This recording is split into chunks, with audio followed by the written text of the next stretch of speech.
పరిచర్యలో మేమందరం ఈ స్థలంలోకి వచ్చి ప్రార్థించేంతగా ఆయన గొప్ప మేలుతో నీ దాసుడు సల్మాన్ని బలపరచండి.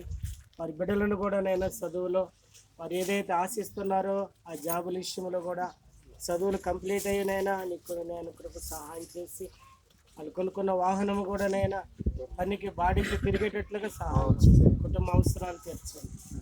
పరిశుద్ధ గ్రంథం బైబిల్ ప్రకారంగా భార్యాభర్తలనే సేవ సమర్పించుకొని సేవ జరిగిస్తుండగా అనేక కుటుంబాలను ఆత్మలు భారం కలిగి కొన్ని ఆత్మలైన ప్రభుతో తిప్పాలని ఆలోచన కలిగి జీవిస్తుండగా మీ దాసుని యొక్క పరిచర్యను మీరు జీవించి మళ్ళీ తిరిగి మేము ప్రయాణం అవుతుండగా మా ప్రయాణం చూడండి. వచ్చే నెలలో జరిగే మళ్ళీ ఫెలోషిప్లో మేము అందరం కలుసుకొని ఈ రీతిగా నేను స్తుతిస్తూ మహిమపరిచే భాగ్యం దయచేయమని యేసు ఉన్నతమైన నామములో ప్రార్థిస్తున్నాము తండ్రి. ఆమేన్.